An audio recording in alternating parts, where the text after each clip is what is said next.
Target everybody, so I really don't want to. Okay.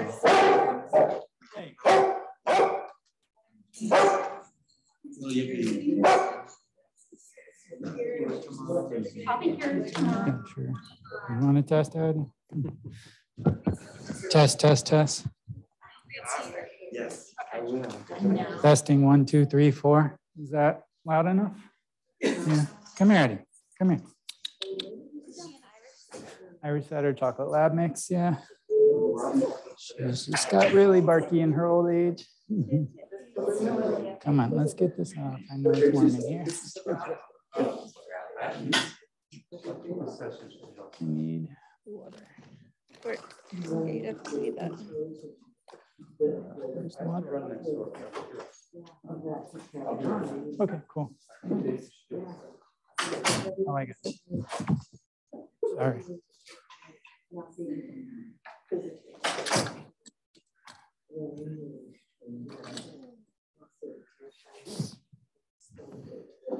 I've been praying for prolonged illness, during the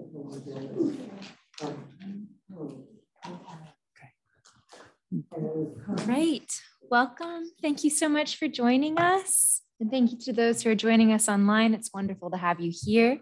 My name is Natalia. I have the pleasure of introducing our performer, presenter this evening. Ricky Ray is a disabled poet, critic, editor, and essayist who lives in the Hudson Valley. That's not true, is it? You live in Connecticut. That On is the very edge. Okay. I was like, wait, you moved from New York. He's the author of Fealty, Quiet, Grit, Glory, and the Sound of the Earth Singing to Herself. He is the founding editor of Rascal, a journal of ecology, literature, and art. And his awards include the Cormac McCarthy Prize, the Ron McFarlane Poetry Prize, the Liam Rector Fellowship, and the Zoe Glacia Fellowship, amongst others. Today's piece is in the cultural tradition of non-dual and animist awareness. This performance uses the logic of immanence and transcendence to reveal natural and cultural history as two facets of a single story about our ecological or earthly self, whose being pervades and eclipses our own. The performance traces our evolution as a facet of the Earth's creativity and posits a possible path towards symbiosis along that of the volcanoes and trees, which were both highly destructive geophysical forces before they became agents of harmony and creative flourishing. It will be followed by a reading of original poetry inspired by Ricky's life as an eco-mystic. Thank you very much.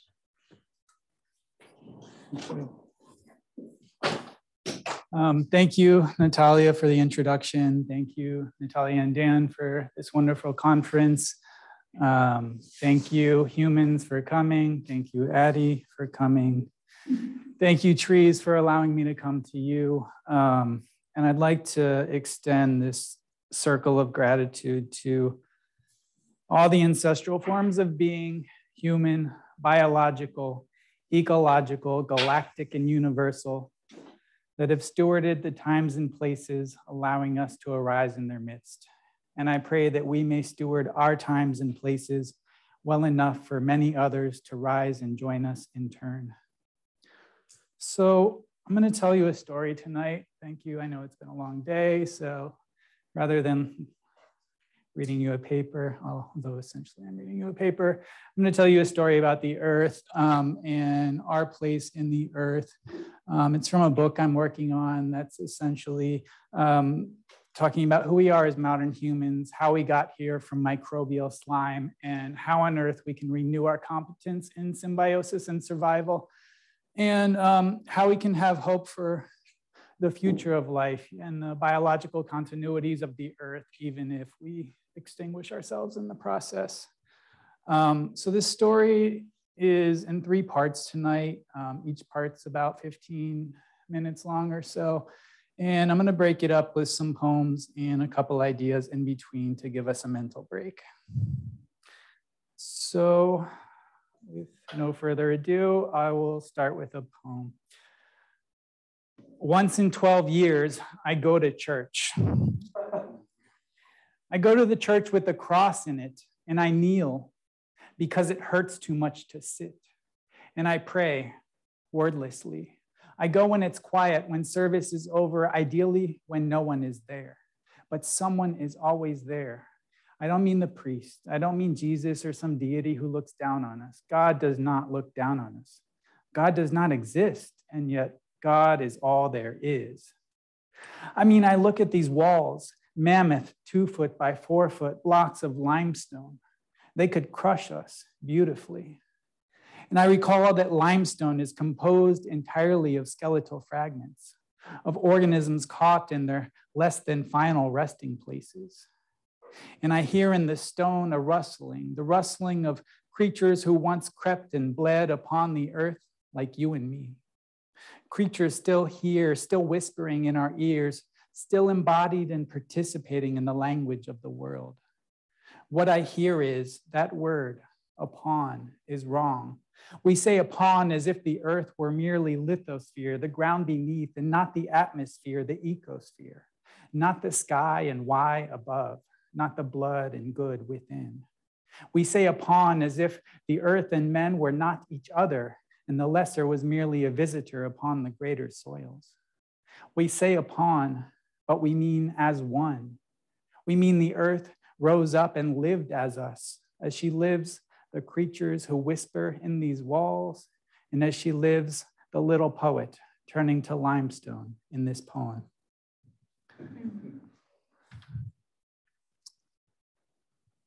All right, before I dive into the story, I'd like to start with a quote from the Welsh writer Margaret Evans, who in her 1949 autobiography said, "The earth is the lung by which I breathe.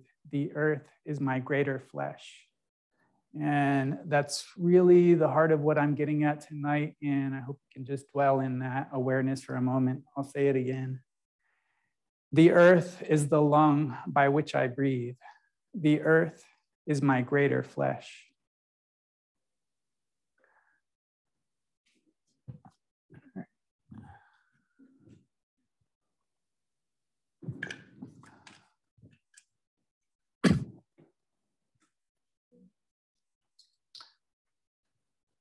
Identity Earth, an invocation of the ecological self. The story of Mother Earth, and thus the story of ourselves, began 14 billion years ago, when Grandmother Universe was a young whippersnapper of pointillism. A nothingness is everything in which all stars and galaxies, all mysteries and eventualities were concentrated in a single dot. Trillions of degrees hot, the dot exploded and flared forth, in a single stroke commencing the grand symphony we call existence. All planets, all lives, all stories and glories began their unthinkably long journey through the womb of becoming and transformation, whose phenomena to this day continue to emerge in an unbroken process of revelation. A process so precise that if the rate of expansion had been 1/1,000,000% slower, Grandmother Universe would have collapsed. And if it had been 1,000,000% faster, she would have exploded too quickly for structures to form. 1/1,000,000%. And instead of all this, there'd be nothing but nothing and dead on arrival dust. Instead, this miraculous creativity began to conduct itself. In one brushstroke, galaxies formed. In another, density waves passed through the Milky Way, squeezing atoms until they fused and ignited our ancestral stars. The stars, in turn, blazed until they were spent, collapsed, and exploded, much like the universe itself, with the force of 100 billion suns. This cycle repeated until one day, nearly 10 billion years after the first blast, our sun emerged, a curious planet in tow. A rare confluence of characteristics. She was neither too hot nor too cold, not quite liquid or solid, a little mischievous in her movements, one might say, inheritor as she was of her mother's creative flair. A molten planet, her heavy elements sunk to the center, her lighter elements drifted to the mantle, and the crust, her one solidity, rested atop these continual movements. Earth then was a heart of fire, shifting land, flowing waters, breath of wind, sunlight pouring through, the interwoven layers coalescing to comprise the ecospheric whole. Now, let us zoom in on baby Earth, whose first billion years were truly volatile, collisions both introducing water to the planet and vaporizing the oceans, which slowly returned to land over impossibly long reigns. Radiation, fire, rock, and gas ruled the day. Volcanoes spewing carbon to form the atmosphere harboring warmth. And Earth, child of the stars, was already busy with her lifelong work of synthesis. From inorganic molecules and her inherent talent for patterning, she conjured the first spark, single-celled organisms, tiny doors through which the whole parade of biobeings would stream. The cells merged, they photosynthesized, respirated, and complex life was on its way. Mother Earth, a deft hand at evolution, extending her mother's handiwork of existence into a living, breathing tapestry, one thread of which happens to be listening to the words in this very air. Most of her stories are too old to have been written down. Most of them live in the book of rock beneath us. Crack that tome, and we learn the basics of the carbon cycle. How the crust opens up, volcanoes spew their carbon. The carbon in the air acidifies rain. The rain weathers the rock slides into the seas, and sea dwellers drink this carbon-rich broth until they sink to the bottom, where carbon enters its well-earned slumber. Then the seafloor swallows it all, the lava melts it, and volcanoes spew again. Land dwellers too, the plants, drink the carbon from the air and cool the planet down. Then they die and store their riches in the ground. So it goes, volcanoes, rocks, and organisms heating up and cooling off the atmosphere, shaping the climate and trading places. How fitting that rock, which helped create the slate upon which life could rise and eventually mineralized our bones, keeps record of life's movements. The continents move to and fro across the globe like pieces of a self-assembling puzzle, a puzzle that has no final form, just arrangements to try out. Ocean floor becomes mountain peak, offers rock to weather, mountains reduced to fertile plains. Supercontinents gather and dissemble. Pangea was not the first. Its precursor, Gondwana, gathered 6 landmasses around the South Pole, which was for a time tropical. But when the planet overcooled and glaciers piled ice a mile thick, the creatures had no equatorial land to which they could escape. So they perished and the music paused. The rock recorded their tale and the puzzle split, reassembling in Pangea with Panthalassa, its single ocean, the Atlantic not yet born. Pangeans likewise lived and died and put their carbon to bed, this time ending in fire, which Robert Frost said he preferred. Me, I'm not so sure. And again, the puzzle shifted, this time landing on a life-favoring configuration, landmass stretching pole to pole, across which creatures could range according to temperament and need. Too hot, head poleward. Too cold, congregate at the equator. You know you found your home when your flesh and the atmosphere comply. Turn the page and the annals of biology hold their own intrigue. We start with sponges 500 million years ago, down in the deeps, filtering the seas. They oxygenated the oceans and set the stage for life's explosion, an explosion that also triggered extinctions via new behavior and biological impact to habitat. But though the predecessors died, ocean life was off and running and would, like the continents, ebb and flow in concerts with tides and skies for 100 million years. Meanwhile, the land was calling. So the plants went to shore and fish followed, lobed fins like legs, escaping predators and seeking prey. That tentative step dawned the lineage in which we find ourselves, a lineage in which crocodiles ruled before dinosaurs, some like tigers with scales, others like croc dogs, until the planet snuffed them too. And the dinosaurs arose, reigning as the apex predator for 200 million years. A species whose descendants, the birds, still outnumber mammals 2 to 1. In some ways, this world is still more theirs than ours. Then a comet shot the dinos and thus begat the creatures who roam our hearts and minds: whales, bats, butterflies, pigs, cats, horses, deer, giraffes, and bears.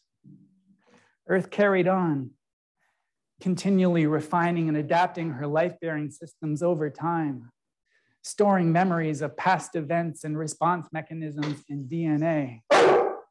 Thank you, Addie. Should I pause? I think she needs a break. Let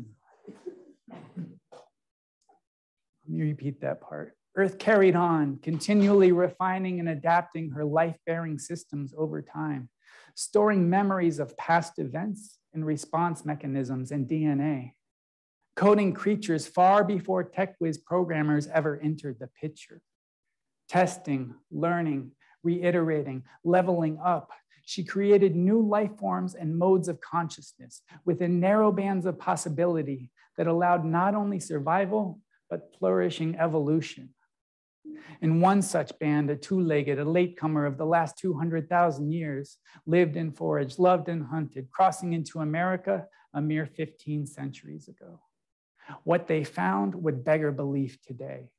Mammoths, sloths that stood 15 feet, armadillos that weighed a ton, beavers the size of bears. They met horses, zebras, direwolves, lions bigger than their African cousins, the bones of which can still be found near downtown LA. If it isn't apparent yet, let me state it plainly. Humans arose within the earth, are of the earth, will be from embryo to faint impression in the geological record, the very earth herself. We are emergent properties of an ecological entity, a planetary being who's both life-bearing and life-preserving. And more than that, she's life-living. No earthly life occurs save in hers, though life is but one of the ways in which she moves. Her ecosystems are intricate, holistic dances of organic and inorganic phenomena, the soil, water, and air, inviting eating, drinking, breathing creatures into her existence. It is by her breath, the air, that we breathe, and by her animate embodiment that we find ourselves enmeshed in terrestrial love. Furthermore, it is in the precise balance of her ecosystems that life flourishes or disappears. The health of the soil and the health of the water and the health of the air are inseparable from one another and from the health of the creatures whose lives are woven in these matrices. Simply put, either we live on the terms by which ecosystems flourish, or we degrade the systems until they can no longer sustain us and we disappear. It should be clear then that the maintenance of these systems is of the highest order of importance if we place value upon our lives and upon the continuity of life itself. It should be clear too that as we learn of the human body's need for balance through sickness, so we learn of an ecosystem's need for balance through illness, the symptoms of which are biodiversity loss and landscape degradation. If the land is sick, so will be the creatures who drink its milk, and every single living creature drinks the land's milk. So let us look at where we are today, we humans, from primates, from fish, from photosynthesis, from water, mineral, and light. We emerge and we begin to feel, think, dream. We begin to extend the genetic code into the cultural code of language, society, and art, preserving the earth's wisdom and stories to be passed by mouth and then by cultural artifact, coding her advances not only in our offspring, but in artwork and breakthroughs and technological clouds. The earth pushes her creative capabilities to new heights through us, as she has through every other species. She even turns her paintbrush back through culture toward DNA in the form of genetic modifications.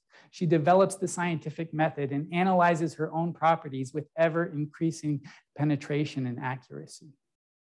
And in us, she funnels all this brilliance into a doctrine of infinite growth and progress that threatens to blow itself up. Yes, even Earth takes missteps in her grand project of life. For this species, her beloved child is forgetful, myopic, negligent. We're dangerous, deceitful, delusional, even malevolent. We're a geomorphic force capable of wreaking havoc upon this precious planet, as has happened only a handful of times. How did we get here? First, let us ask, who are we? What do we believe in? How do we treat one another as people, as species, as children of the earth? How do we contribute to the health of our communities, our ecosystems, and life itself? I don't like the answers to these questions. I can already feel them coming and darkening the room, but they urgently need, no, they demand answering with as ruthless and unwavering of a conscience as we can apply. The life of 1 million species is on the line, and even that may be a gross underestimate. Let us investigate how we got here and pay attention. Let us listen to the whispers in our blood and in the air from the lips of that animate motherly tending whose conscience pervades our own. I think I'll pause there for a second and switch to a poem.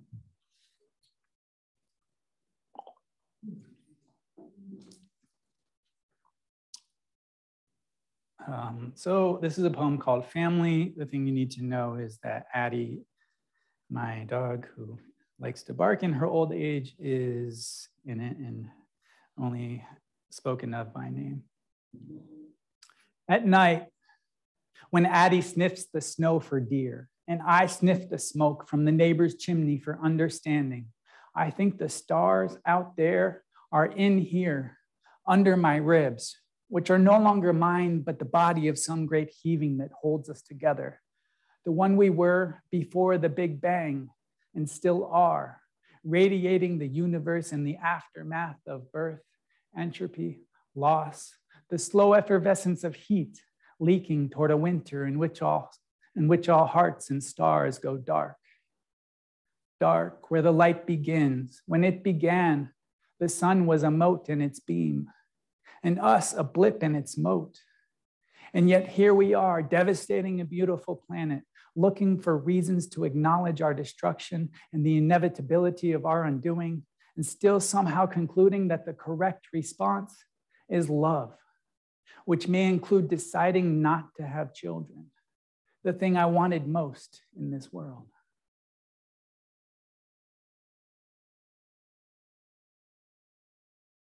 All right. I think I'll go back to the story now. And in the next part, I'm talking about how we got to where we are as these somewhat destructive forces today.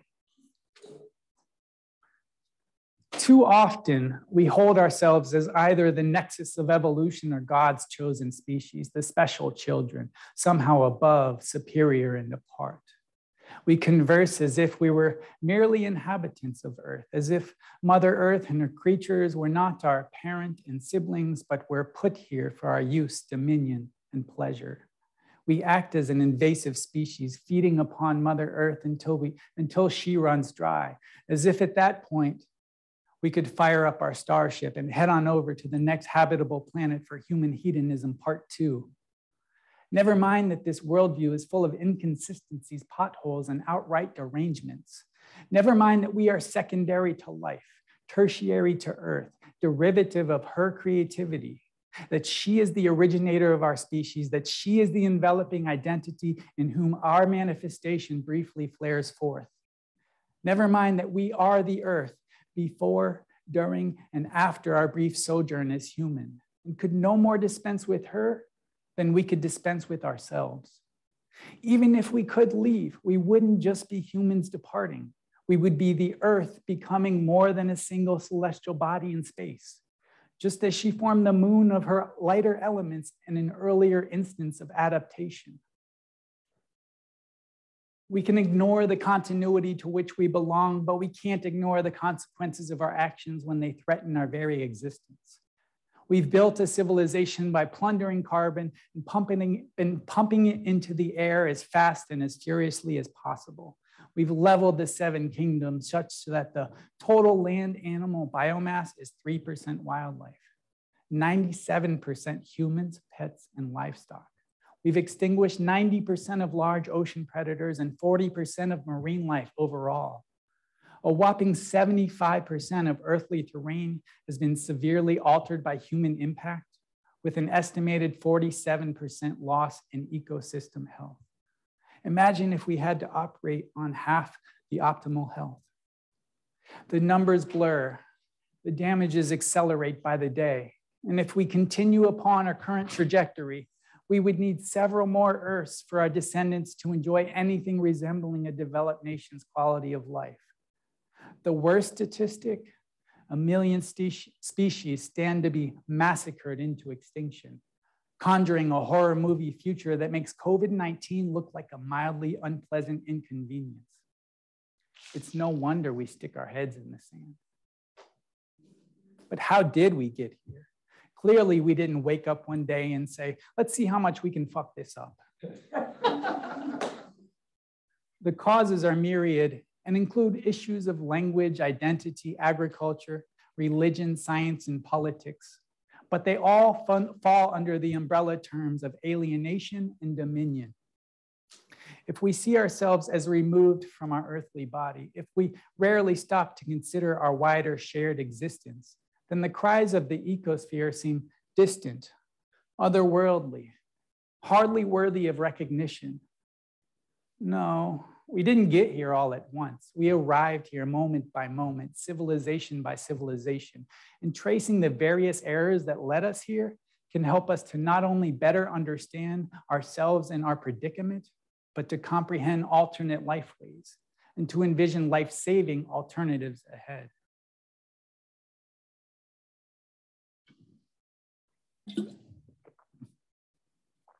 We start with the mouth, with perhaps our greatest source of creativity, language. As we named things and drew the connections between them, we became adept at articulating our experiences amongst ourselves, an interaction that served to deepen social structures and bonds. But we weren't the only species talking.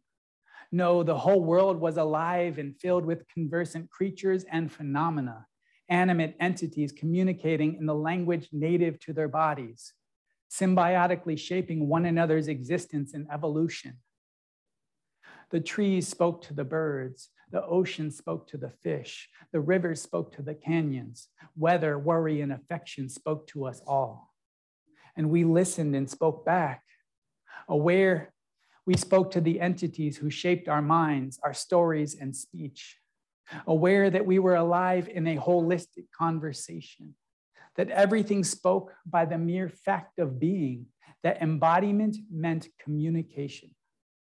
But then we began to tune the voices out, to regard speech as a purely human province, a belief that impoverished our exchanges, draining us not only of this wider music, but of understanding and health.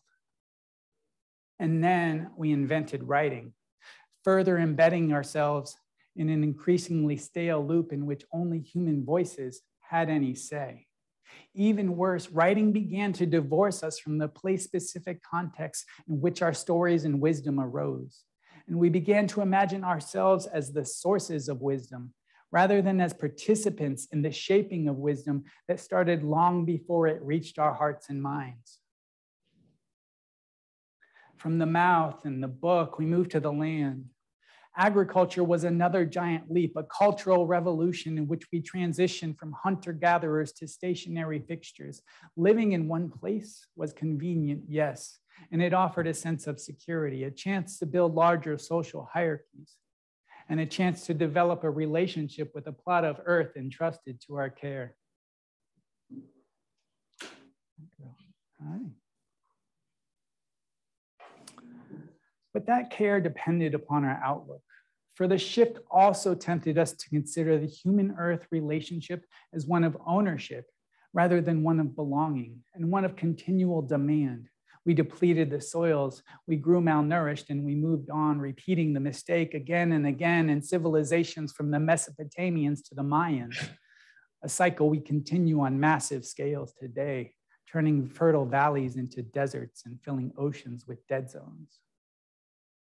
By then, the seeds of alienation and dominion were well sown, but in the next step, they raced across the globe like wildfire. Religion. The error begins as a matter of focus. If religion arose to serve humanity, can it be blamed for having an anthropocentric focus? Not entirely, I don't think so. And it's worth stating that religion continues to evolve as this very conference evidences. But Abrahamic and other traditions taught us that we were God's children, not the earth's children, that she herself was not a child of God, and that she was put here to serve us, not the other way around. As with agriculture, we saw her as the raw set of resources from which we could create and conduct human affairs, rather than as the ecological entity who shaped us and whose creative capacities far exceeded our own. Religion also turned us against the pleasures of the physical world, positing a soul, then alienating it from the body, setting up the belief that both flesh and earth were bodily temptations to endure while we strove toward transcendent heights. Religion bred in us a thirst for transcendence, a thirst in which we rejected and even demonized the intuition that by being earth, by being ecological, we were already more than life. We were by nature, not by appeal to some hidden deity, transcended. Would continue on in her and as her long after our form subsided into life's marvelous thriving. So the division deepened, but it wasn't until centuries later that we began to set the world ablaze. Between the 16th and 18th centuries, the scientific revolution, the philosophical enlightenment, and the industrial revolution converged and compounded our anthropocentric bias, radically altering the course of humankind and life as we know it. They were perhaps our greatest achievements, but also the fuel for our greatest crimes. The ecological stance of the scientific revolution gained traction with a notion, popularized by Francis Bacon, that we were, quote, the minister and interpreter of nature, and could, by intimately studying her, learn to conquer and subdue her, shake her to her foundations, and impose upon her a new nature of our own. Buying into the delusion, Descartes seized upon Bacon's split and posited a bifurcation between man and nature, mind and body, citing the former as, quote, masters and possessors of the latter, igniting a philosophical dualism that entrenched itself so deeply in the human psyche, we still orient ourselves along these lines today. Who among us hasn't thought of mind as something other than body? And who hasn't thought of nature as the rough pasture that begins at the edges of civilization? How odd is it, even now, to think of the mind as the body's creation, and to think of nature as the animating force gathering us here tonight? In any case, Baconian mastery and Cartesian duality heavily influenced scientific thinking by separating the observer from the observed, and by advancing a reductionist, mechanistic worldview, conceiving of the world as reducible parts, masterable components, rather than integral, symbiotic wholes. I don't mean to imply that the scientific method is at fault. It's not. But as ecologist Stan Rowe said, science is, quote, a cultural pursuit rooted in our Western philosophical traditions, and its traditional agenda, hidden because unquestioned, is service to humanity no matter what the cost to the rest of creation. Such intense self-interest gave rise to another short-sighted philosophy, John Locke's individualism. Locke cared deeply for the commoner's plight within the often brutal political realities of his day, and he believed so passionately in humankind's good nature that he established the individual as prior to and more important than society, arguing that people had the right to do anything they pleased and would use reason to prevent themselves from doing harm. John, I love you, but you gave us too much credit. And your argument for human rights, ironically, became the default justification for an almost total disregard of ecological consequences, as though the fulfillment of personal desires were of utmost importance, greater in worth even than the integrity of an ecosphere who has generated trillions of lives over billions of years, and I'm sure those numbers are way too small. And so finally, we can see before us a full list of ingredients, however abbreviated, that when placed into the combustive engine of the Industrial Revolution would push us over the edge and light the bomb's fuse. Our use of language and writing in the attempt to extract ourselves from the earth's bosom. Our use of religion and philosophy to proclaim our superiority and dominion. Our use of science and agriculture to exert unsustainable pressures within our ecosystems.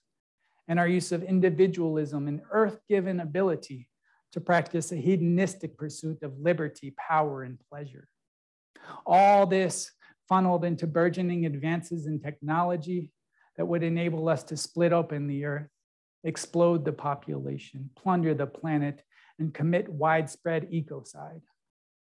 Tack on the digital revolution, and we've driven ourselves so deeply into anthropocentrism, we seem to have two worlds, the world of our creation and the world of intolerable weather and existential demands. We perceive two worlds, and it's the world we think we own, not the world to which we belong, that seems to us real. But our senses deceive us, for there aren't two worlds. There's one world with infinite attributes experienced from 7.5 billion vantage points in a single species. And there are at least 8 million species currently breathing the air, drinking the water, and eating the earth's good food. There is a single life-bearing and life-living planet manifesting herself in the hearts and minds of every creature. There's a celestial body receiving light from her star and converting it into every heartbeat and whisper, every act and desire, every sensation that plays our bodies like precious instruments. We are dear to her because we are of her, and we are in her, and we are her. And we have never, even in our wildest fantasies of separation, been anyone else. I'm going to pause there and talk about a couple words that have been on my mind recently. I mentioned the ecologist Stan Rowe a little while ago. He's woefully underread, but writers like Wendell Berry and his group often recommend him. And his books, Home Place and Earth Alive, have shaped much of my thinking here tonight, along with a host of other people that are Harvard graduates, eminaries, and many others. But he was an ecologist, he was a scientist, but he really had a poet's soul.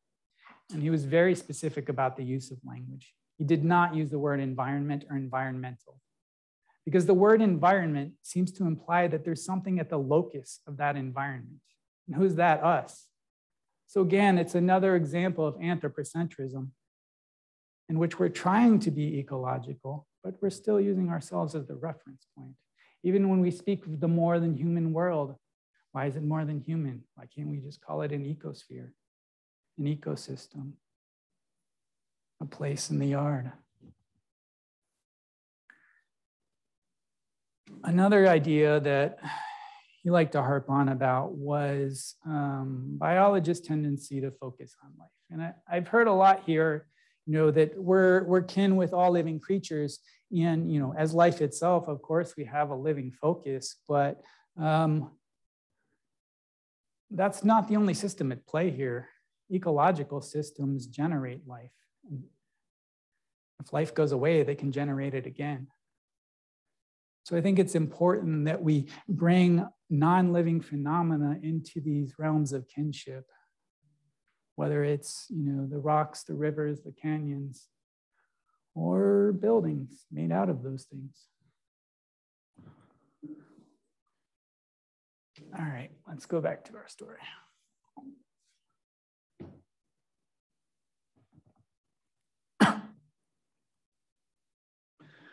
I would like to turn our attention now toward a complementary lineage of wisdom. A lineage that may be able to transform our understanding of everything from what life is to who we are, and that may crucially be able to heal our relationship with Earth, which is also our relationship with our ecological self. The touchstones of this lineage, in contrast to those of alienation and dominion, are communion and cooperation. That is, a sense of deep, unshakable belonging, coupled with an active, evolving responsibility for maintaining ecosystem health. The vision's principle of organization is an ecocentric or earth-inward perspective, earth being the source and substance of life, the primary order of being in whom all living organisms participate, and upon whose life-bearing continuity our very existence depends. We begin with Spinoza, who rejected Cartesian dualism and saw nature and God as two attributes of the same universe, God being the inward attribute, nature being the outward attribute, both being more or less synonyms for the same existence. Mind and body were likewise the inward and outward attributes of the personal self. In other words, he held that there is one being, endlessly transforming, a singularity expressing itself through the multiplicity of forms. The essayist Amy Leach encapsulates this in the notion that, quote, identity must yield to deeper identity. A recognition that all forms participate in their larger beings, whose identities are shared by their inner selves. Like our cells participate in our organs participate in our organisms participate in the earth in the galaxies in the universe and all. Any property we think is ours is conferred upon us by the earth and by the enveloping bodies in whose processes we emerge and evolve. This is true even of those most inward of qualities, mind, life, and self.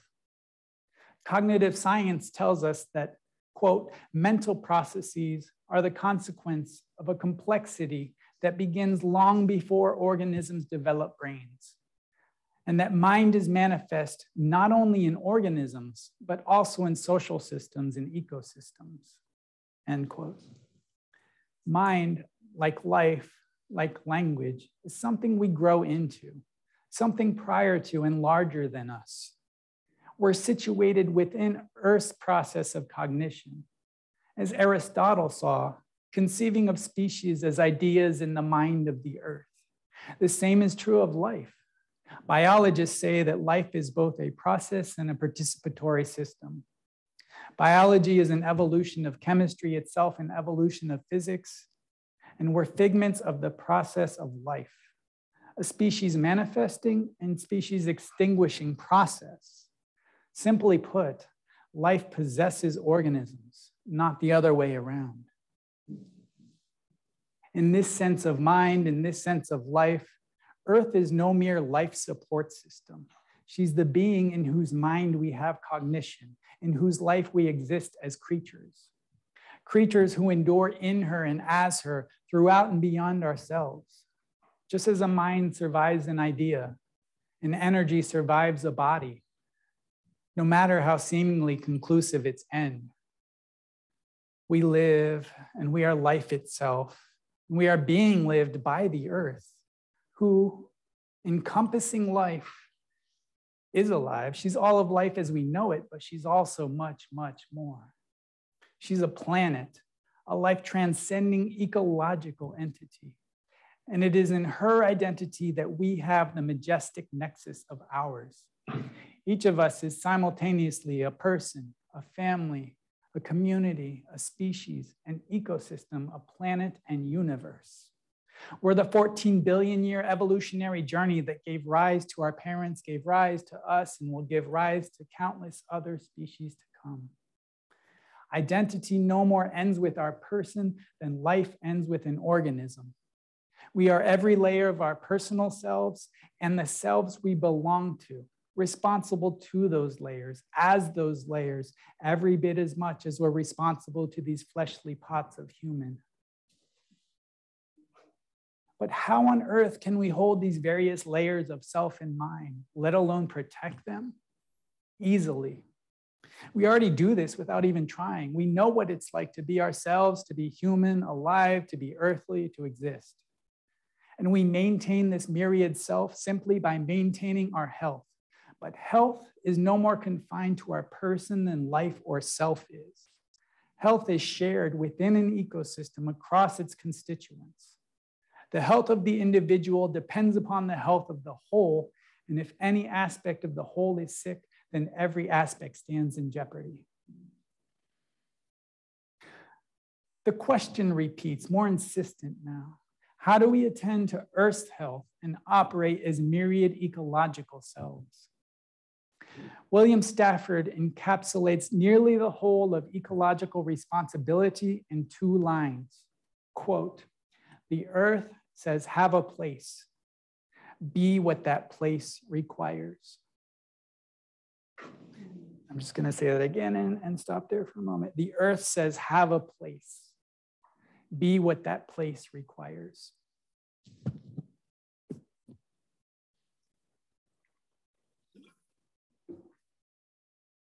All right, let's continue.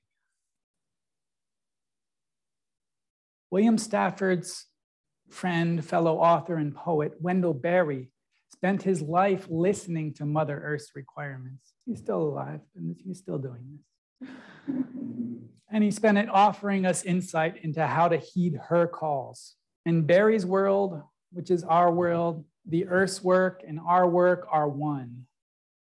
As one, the work starts in the self, and it starts in the home. It starts in the human, quote, waking in its creaturely household, which is its work, its burden, its privilege, its intimate reference, its way, end quote. Home is the first layer of the enveloping body we belong to. And by serving its needs, we extend our radius of care to that which holds us as its own. The work proceeds outward from there, a ceaseless process of familiarization and care. And there are numerous guideposts along the way. Aldo Leopold, a saint, I will call him,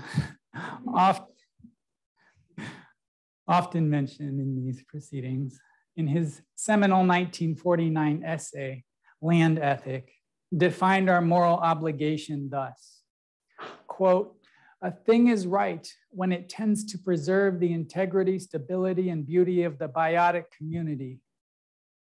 It is wrong when it tends otherwise." Stan Rowe might argue with that word biotic, but I think Leopold got it right. Millennium and a half earlier, the Confucian text, the classic of filial piety, advocated a similar responsibility to care for one's filial origins, setting the terms for an ecological ethic. For filial origins were understood by various interpreters to extend beyond our nuclear family to include our community, our ecosystem, and our heavenly or universal home. Numerous indigenous cultures have stood in similar ecological relation. The Omaha began the process of familiarization at birth with their initiation ceremony, wherein, quote, "The child is taken out under the sky and presented to the universe," end quote. In the process, introducing child to universe and universe to child. A similar introduction is then made to the earth, her powers, her landscapes, and creatures, invoking a covenant between earth and offspring, being an organism, to be honored throughout the child's life. A covenant that includes filial piety towards our mothers and earthly companions. And a covenant that encourages us to engage the mothering instinct in our own lifelong conduct. How do we practice earthly mothering today? By heeding Berry's advice to take care of our home, by attending to health, by practicing gratitude, by cooperation, communion, and maintaining balance. Robin Wall Kimmerer's hit book, Braiding Sweetgrass, perhaps another saint, is full of practical wisdom on the subject. But it can be boiled down to 3 guidelines. 1, don't take more than we need. 2, take care of the gifts we receive. 3, maintain and replenish our sources. And within all of those things, I think, is encapsulated the concept of reciprocity. Think back to the condition of our lives. They're given not freely, but with an expectation that we'll care for them and the ecosystems through which we arise. If so, we still experience pains and sorrows, but we are in the main able to be filled with a sense of belonging, health, and joy. But if we don't take care of ourselves, we become sick, aimless, perhaps even die. And if we don't take care of our ecosystems, then everyone becomes impoverished. Creatures disappear from the trees from the riverbanks, and our numbers not all that far down the line. The role we play in maintaining ecospheric balance is our most important responsibility. And one of the surest ways to upset it is by taking too much. Eat too much, we get fat. Buy too much, we get poor. Gut the carbon in the earth and pump it into the atmosphere at unsustainable rates, and ecosystems collapse. The work starts in the self, and we're already at work in the maintenance of ecosystems. We're organisms embedded in an interwoven network of relationships called symbiosis. When we go outside, we can speak with the creatures and trees, our elders in this journey who have far more experience living dangerously and harmoniously than us. We can observe the requirements of our ecosystems and practice their ways. Finding a patch of berries, we can leave some for the birds who ingest the berries, spread the seeds, and foster reproduction. We can be careful not to overfish or to hunt the parents of young animals who won't survive without the protection and guidance, unless maybe they meet someone like Natalia. When we find a faltering forest or a field or a stream, we can learn how to help restore it, to plant native species and improve its quality of life. Its life is ours. In my mind, this old wisdom, this resurgent wisdom inspires hope. Maybe the bridges between science and religion, and the bridges between observation and intuition, and the bridges between earth and organism are appearing like land masses once hidden beneath oceans of ignorance and disregard. Maybe superstition, bias, and logical fallacies are being exposed for the smoke screens and agents of misdirection that they are. Maybe we're awakening to our ecological connections in selves.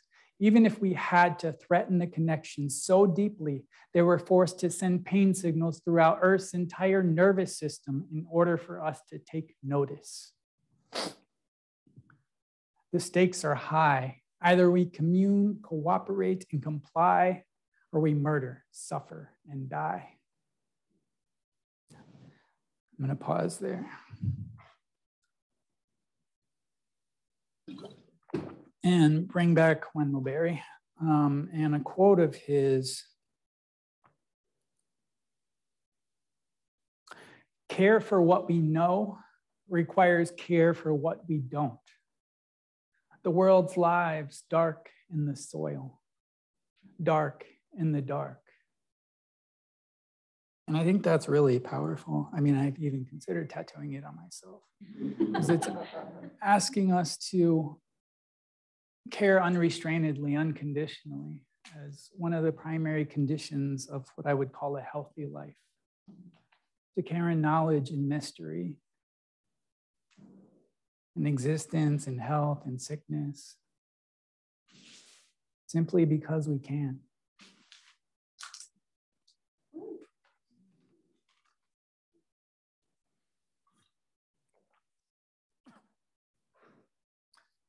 I'll read that last sentence again. The stakes are high. Either we commune, cooperate, and comply, or we murder, suffer, and die. But communion is our natural state. We're social creatures embedded in an earthly body of language. We're inheritors of an incredibly vast tradition of life, whose forms emerge through the collapse of all prior forms, with an estimated 99% of all species extinct, but having given rise to the ones we know and love, having given rise to ourselves in this enormous and heartbreaking ancestry. And it's okay to make mistakes. The earth makes mistakes. She is the mistakes we make. When trees arrived in forests, During the mid-Devonian era, they nearly destroyed life entire. Newcomers to the carbon cycle, they sequestered carbon so fast, CO2 dropped by more than 90% and the planet froze. There were glaciers in the tropics. In Frost's version of death by ice, 96% of vertebrates vanished, a devastation worse than the comet that shot the dinos. That's right, trees are guardians and guides in the Earth's most venerated cycles of regeneration and renewal. Trees were once the carbon-guzzling bad boys who ushered in a 100-million-year ice age and nearly sent biology back into chemistry. But the slate wasn't wiped clean. And when the carbon began to even out, the trees were still here, supplying creatures with oxygen, shelter, and food. They were still here, reshaping the world, but this time they were cooperative members of thriving ecosystems.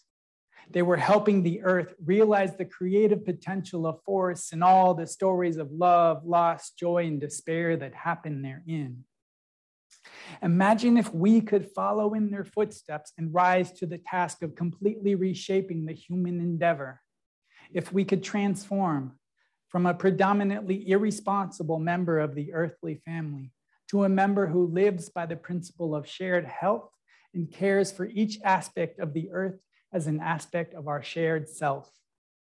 Imagine if we could shift from an anthropocentric to ecocentric orientation, revising and revitalizing all of our cultural and economic systems to align with the requirements of the ecosystems to which the whole kit and caboodle belongs.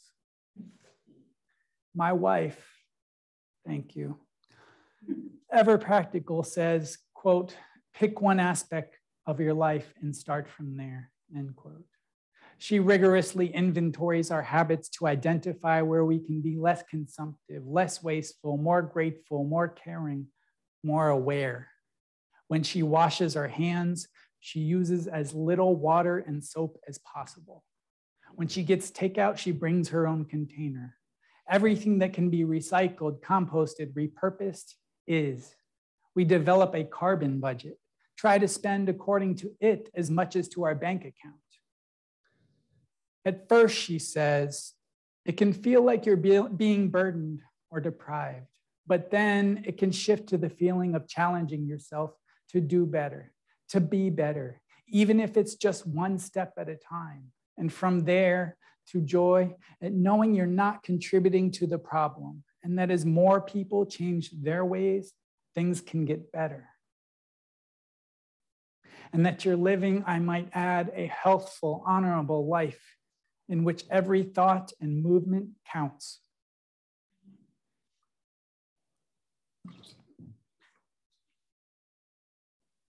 Nevertheless, the future looks dim from here.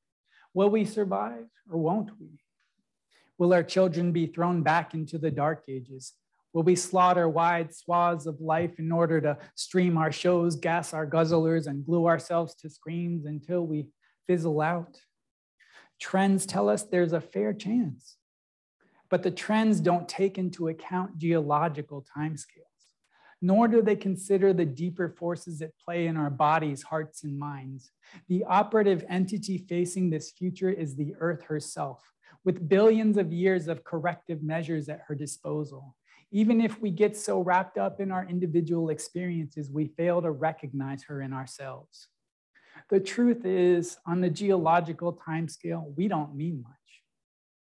Pour a glass of beer and we're the top of the foam. Take a sip, we're gone. Even within the Homo genus, we're one of several, and our solo reign accounts for merely 1% of Homo's time in Earth's mind.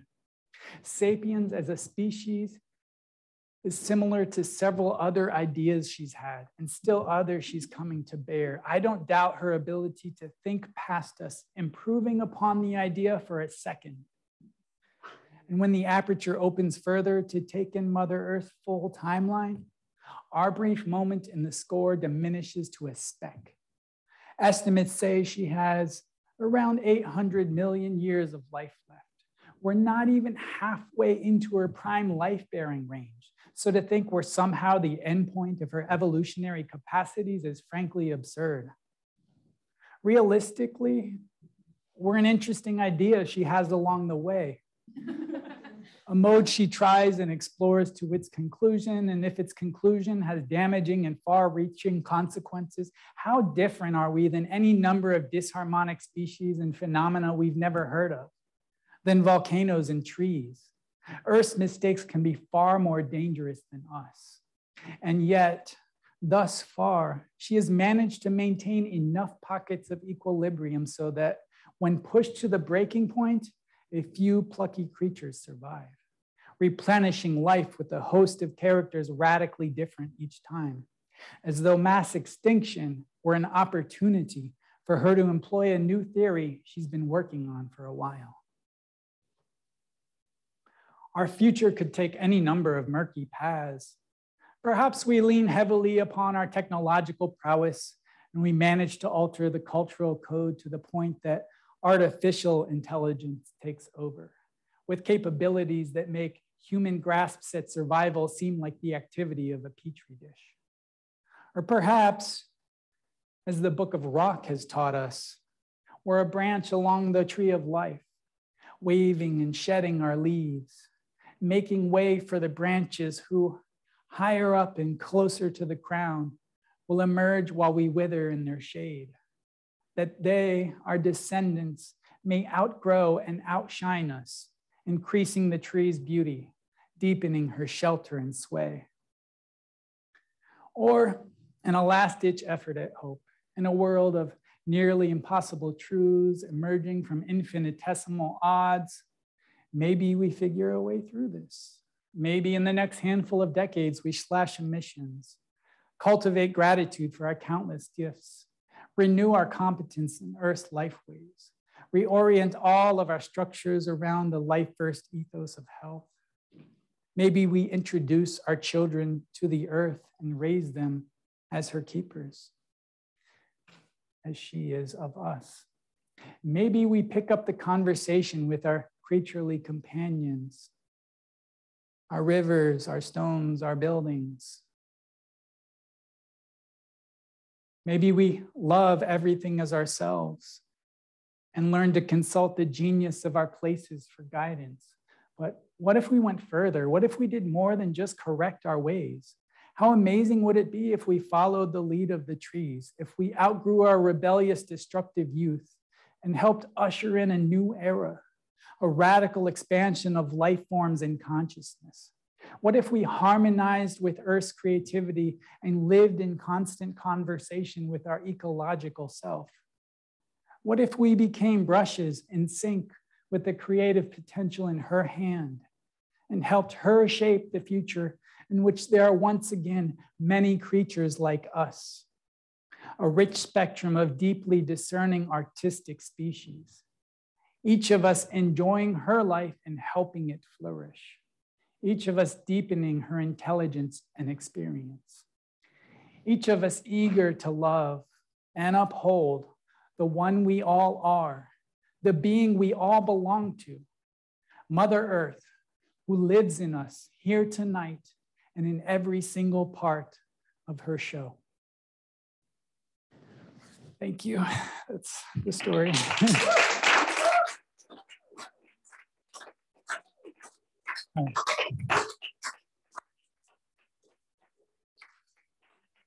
Thank you. So if we have time, I'd read one more poem. Is that cool? Yeah.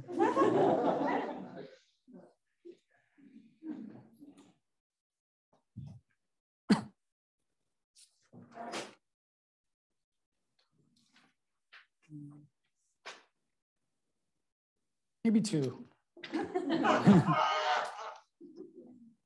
Forgive me. I'm a poet. I like to talk.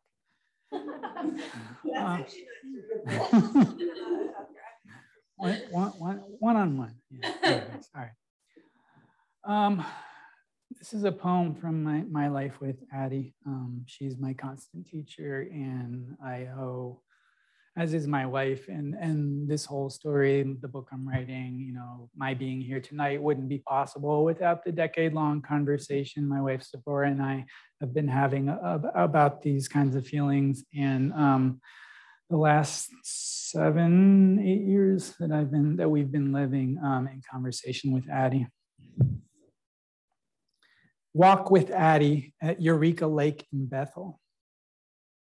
Addie found the strange scat full of fish scales again. She found it on the peninsula where the beavers murder the trees, eating the bark, the sap rolling down the exposed wood like tears. Addie found it, and unlike the deer in goose poop, she gobbles faster than I can say no. This she wanted to roll in, to embed herself in the scales, the scat, the scent. Imagine being a creature with a nose so strong you could smell a piece of crust 200 yards away, and being so enthralled by the waft of shit, your instinctual response is to enter it. She rolled and rolled, sneezing those irrepressible sneezes of joy. Then she stood and shook briefly, and all of it fell. She trotted on, and I felt fortunate to be taught by her, to witness the embodiment of an infatuation one dives into like a second skin, then leaves behind, head down, already on the scent of the many infatuations ahead. I think I live in my head the way she lives in her nose, the way I roll around in the perfume of an idea which slowly fades, the faint aroma lingering in my thoughts throughout the day. An idea like we're helping the earth know herself. And in exchange, she's gifting us intimacy, consciousness, the experience of being everything in sight and in smell. I'd like to live in the part of Addie that processes smell for an hour, the part that can read the air the way I hear the earth thinking my thoughts, revealing the shape and scent of comprehension. The size of the beaver, the fish become scales. I close my eyes, wanting only to linger in this communion while I can. Addie and I climb a hill and sit on a rock overlooking Eureka Lake. Geese honk their little notes of gruel from the water. The earth hands me a heartbeat, and I hand Addie a treat. And the way she eats it is gratitude. The way I watch her eat it is gratitude. The wind speaks and we nod. We talk of our hike and our fondness for each other without saying a word.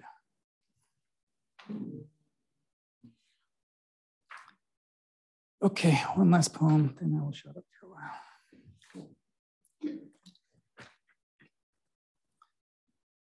The room one species makes for another. I offer Mother Earth my voice, my life, to help her creatures, her creativity, to do with as she pleases. She says, it's been this way all along, but it's nice to be asked, acknowledged, appreciated, never quite understood, but felt, loved, forgiven.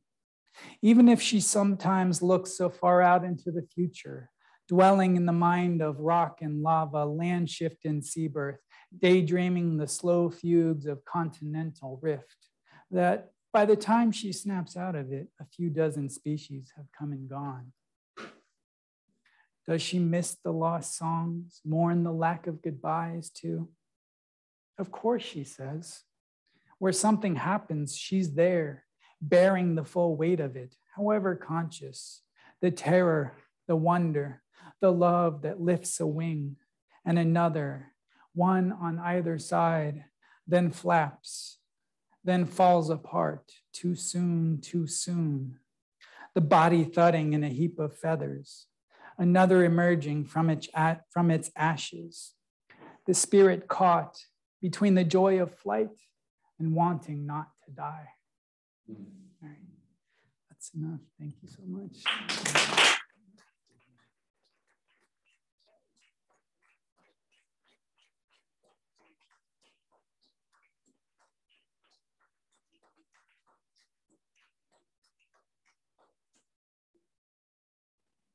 Probably could have listened to a few more if you wanted to keep going. Not probably, I definitely. Thank you so much. That was so beautiful, Ricky, and so moving and wonderful to experience and to behold. So thank you. Thank you. Thank you, everyone who joined. We have a question. Mark.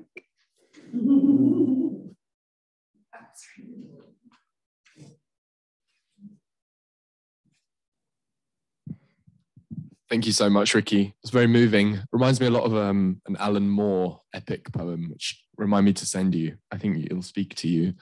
Very cosmogenic as well. So a couple of things that you said leapt out at me. I loved just as the mind kind of survives the thought, so the energy survives the body. And this notion of doing what is required of you in place. I guess something that I grapple with a lot thinking about these kind of things is in the context of human and animal history. Nature has been perhaps just as cruel as it has kind. I think it's fair to say that, you know, the bubonic plague, for example, wiping out a third of the population of Europe. And that statement that you quoted about doing what is required of us in place. I guess my question to you would be, so we have this duty, right? We have this kind of duty to the world, to the ecosystem, and seeing that ecosystem as conscious and alive helps us to understand that duty. But the question that I have put more specifically would be, how do we turn that, how does duty become desire? Well, I mean, for me, it's really come down to a question of health. Do you want to be healthy or don't you? And health isn't just, you know, a personal thing. It's your relationships, your community, your ecosystem. If your ecosystem is not healthy, as you can see, life goes away, diminishes, and tries again. Does that mean that you always want to do something in service of health? Absolutely not. But I think if in the main you're leading in that direction, then, you know, you're having a little bit of both sides. I don't know if that answers the question. That's how it feels for me. Thank you. Yeah.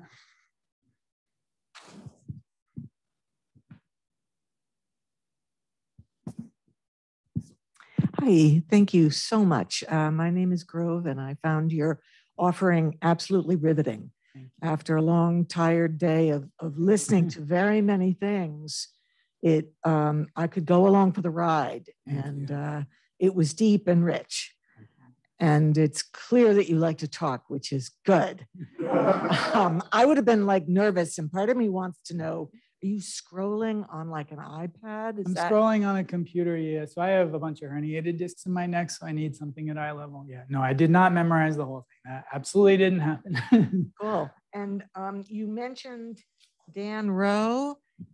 Stan Rowe. Stan, that was my problem in Googling. And what about yourself? If I want to be able to send a link to this performance, which isn't really the right word. Yeah, no, it's hard to say what this is exactly. I call it a lyric essay, and for those of you who are wondering what a lyric essay is, it's something that's emerged. I don't know. I mean, it's always been here, but it's been talked about in this way for the last few decades. It's something kind of in between poetry and typical nonfiction prose. Could even have some fiction elements, but it has a sort of lyrical intensity that's sustained over the course of a longer piece of writing than a poem. But it's not verse like an epic poem itself. So that's, you know, what that is, and the book I'm writing is essentially a long lyric essay along those lines. Yeah. Thank you. Really, really wonderful. But your other question about how to forward it, it's being recorded and it'll be made available to people, you know, I think shortly hereafter. And I am a poet. I do have 3 books published. So if you're interested in poetry, you can go out and find those. Actually, I don't have enough for everyone, but I have 10 copies for anyone to take for free tonight. As you know, a thank you for coming and listening to me at the end of a long day. Thank you. Thank you. Any final questions? Sure. Thank you. I always have questions. Thank you once again for your gift. So, and you might have said this again, forgive me. Do you consider this not only like a love story, but also like an offering? You know, I haven't really thought of it as a love story. I mean, there's a lot of love involved, and it's, you know, I mean, it ends on love. It's being driven by love, but I appreciate that. That is an offering and something I'll take with me into the future. Sorry, what was the second part? No, is it an offering? Love story. Is it an offering? Yeah. So, right. I mean, the earth made me as much as my parents did, is making me right now. And, you know, I try to essentially give myself to her and let her live through me as best she can in the service of life and in service of the processes that beget life, like ecological processes. And so, yeah, in that sense, yes. Yeah. Beautiful. Thank you. We do have a question online. Sure.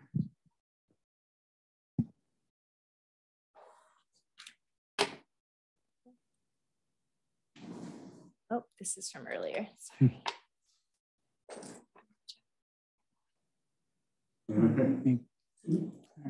Wonderful. Okay. All right. Thank good? you so much. Cool. This was Thank so you. lovely. Yes. And so thank you everyone for joining. Enjoy the rest of your evening. We'll see you tomorrow. And thank you for bringing books. That was really Thank you. Please take what a it. Don't be joy. shy.